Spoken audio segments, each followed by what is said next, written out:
As I mentioned within my first video, we're going to number a variety of things on the instrument. We're going to number our strings. Again, this is string number 1, number 2, number 3, number 4, number 5, and our 6th string is going to be our thickest string. We also number our frets. That's fret number 1, fret number 2, 3, 4, and so on and so forth. But we're also going to be numbering our fingers as well. So your pointer finger, that's finger number 1. Your middle finger is finger number 2. Your third finger is going to be your ring finger, and your fourth finger is going to be your pinky finger. So for this exercise, we're going to think about putting fingers per frets. So your first finger will play notes within your first fret. Your second finger will play notes within your second fret. Your third finger will be playing notes on your third fret, and your fourth finger will be playing notes on your fourth fret. Before we get to this, I do want to talk about a few different techniques while you're playing. Number 1, you need to use the tips of your fingers. So hopefully I can get a close look at this here. So notice that I'm using the tip of my finger. I'm not going like that. I'm going like this. Notice that I'm also, probably can't see it very well, but I'm also getting very, very close to my fret. You don't want to be directly on top of it. You don't want to be like that, but you want to be close to it, like that. Okay, and you also want to have a nice high arch on your finger as you're going across. So you're using the tip of your fingers, you're getting close up to that fret, and you're having a nice high arch. And if you want to see this exercise, and in fact, actually I'll show you a picture of it real quick here.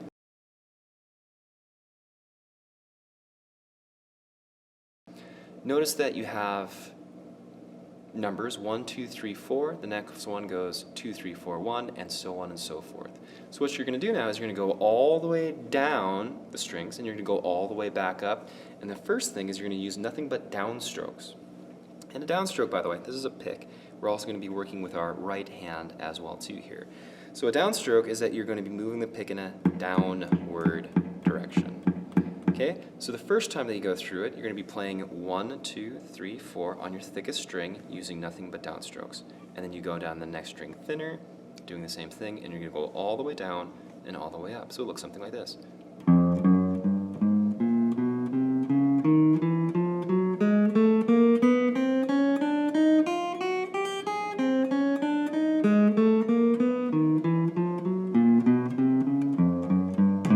Wonderful. That's 1/4 of the way done with that first one. The second time that you go through it, you're going to be using all upstrokes. Now an upstroke for picking is mean that you're moving it in an upward direction. Makes sense, right? So you do the same thing using all upstrokes. Up, up, up, up, up, up, up, up. All the way down. All the way up. Good. Now we're going to be alternating between a downstroke and an upstroke. And you're going to do the same thing. Down, up, down, up, down, up, down, up.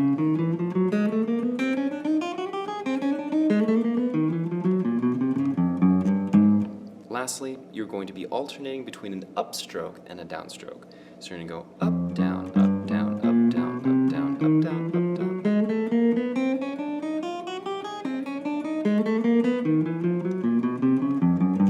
Wonderful! That's done with the first part of it. Now you're going to do the exact same thing, but we're going to change the order of our fingers. So instead of going 1, 2, 3, 4, we're going to go 2, 3, 4, 1, 2, 3, 4, 1, 2, 3, 4, 1, 2, 3, 4, 1, 2, 3, 4. But what you're going to do is you're going to do it with all downstrokes. Down, down, down, 1, 2, 3, 4, 1. Do that with all upstrokes. Alternate picking between downstrokes and upstrokes, then alternate picking between upstrokes and downstrokes. And then you can move on to the next one, which is going to be 3, 4, 1, 2. And eventually with down with that, you're going to go 1, 2, 3, 4. And then you're eventually going to go 4, 3, 2, 1. And so on and so forth, all the way throughout 2, 3, 4, 1, 2, 1, 4, 3, and 1, 4, 3, 2. All of those going down and up with all downstrokes, down and up using all upstrokes, down and up using alternate picking, and down and up using alternate picking starting with the other one first. So if your hands end up feeling like it went through a marathon, it should. That's the point. In fact, this is kind of like my Mr. Miyagi approach to playing the guitar. It really isolates the strength in your hand. And what's going to be fun is that if you do this exercise, doing this exercise once is like, like the net equivalent of just goofing around the instrument for like 4 hours. That's about the net comparison to how much you're isolating your hands. Because if you're just goofing around,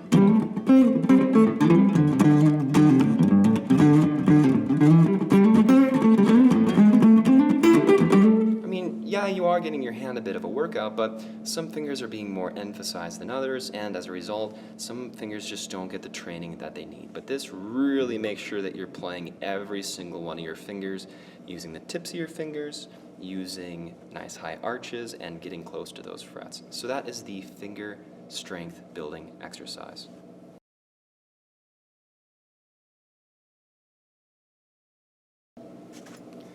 Alright, if you just got through that exercise, I'm sure your hand is pretty exhausted. The thing is that you have to start thinking about yourself as being more of an athlete when you're approaching the guitar. It takes a lot of strength to be able to play this instrument. But, like any good athlete, we do have to be able to stretch out before we play. So I'm going to give you a quick stretching exercise. So what you're going to do is you're going to put your hand along the side of your guitar, kind of keep it nice and flat across like that. What we're going to do is we're going to put our first finger, which is our pointer finger, and we're going to stretch between our first finger and our second finger. And notice that I'm creating a kind of a V with my fingers right there. I'm not doing this. That's ridiculous. That's a very poor technique. You're creating a V with your fingers. Now what's going to happen now is once you get a good stretch between those two, you're going to let go of your second finger and you're going to continue between your first finger and your third finger. Once you feel a good stretch there, let go of your third finger, continue between that and your pinky finger or your fourth finger. Okay, go ahead and shake your hand out for that. And then we're going to start from the opposite side now. So we're going to start with our pinky finger. We're going to anchor that down right there. And we're going to continue on between our fourth finger and our third finger, trying to create that V shape. You can feel the stretch in between that. Let go of your third finger, continue between that and the second finger. And we'll let go of that and we'll continue on between our pinky finger and our first finger. Okay? So that's the first one that I want you to try out. The second one now, we're going to move that anchor as it goes across. So you're going to start out the same way that you did before. You're going to get that triangle, or a really nice peace sign, between your first finger and second finger. Now, instead of letting go of our second finger and continuing on, we're going to let go of our first finger, and we're going to continue between our second finger and our third finger. Get that nice stretch in between those two. We're going to let go of our second finger and continue that between our third finger and our fourth finger. Okay, you can shake that out as well too. And we're going to do the exact same thing in reverse. So we're going to start with our pinky finger, go between that and our third finger, let go of our pinky finger, go between our middle two fingers, let go of that, and we're going to continue between our first and our second finger. So that's a really nice stretching exercise. The last exercise that I'm going to show you is for finger dexterity. I found this in a classical guitar book a little while back, and it's fantastic, I think. What you're going to do is you're going to go to your third string, and, well, I'll scooch this over a little bit so you can, oh, not that way apparently. There we go. So notice that I'm in my 5th fret. Oh, well, maybe I'll back up a little bit. Yeah, my work is hard. I'm in my 5th fret, 3rd string, and I have finger per fret. So my first finger is going to be in my 5th fret, my middle finger is in my 6th fret, my third finger is in my 7th fret, and my pinky finger is in my 8th fret.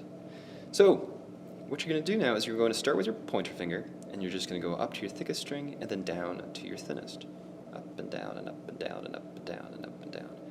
Notice that the other 3 fingers are not moving from their places. That's the key. We're trying to isolate each individual finger. So we're going to put that finger back on that 3rd string, and then we do the same thing for our middle finger. Up and down and up and down and up and down. Okay? All 3 other fingers are remaining in their spots. Go back to our position. Now we do the same thing for our 3rd finger. And by the way, this is where it starts getting comparatively tough. Those first 2 are like, oh, this is super easy. Well, once you get here, it's like, oh yeah, my fingers don't really behave. Put that back onto that string, and now we do the same thing for our pinky finger. All right, so that's step number 1. I'm going to show you step number 2 real quick as well too. So in the second step, what you're going to do is you're going to bring your first finger up while you're simultaneously bringing your second finger down. So you're going to alternate between the two, up and down and up and down. Okay, put both of those back there. Now we're going to do the middle 2 fingers. Comparatively more tough. And now, if you can do this next one on your first time, you might be a prodigy. But I even have trouble with this one. So the third finger goes down and the pinky finger goes up. That is not easy to do. But if you can do that, you'll start realizing that when you start playing chords later on, those really help. Because again, it just isolates what you're doing. So those are my 3 exercises for the day. I hope you guys enjoyed the second lesson within my Guitar Sage series. If it feels like your hand's about to explode after going through those exercises, go ahead and write it in the comments below. You can also subscribe or give me the thumbs up, allowing me to know what kinds of things you guys are looking for. If you want a printed version of anything that we talked about, go visit my website. I put it in the link below. But anyways, yeah, see you guys next time.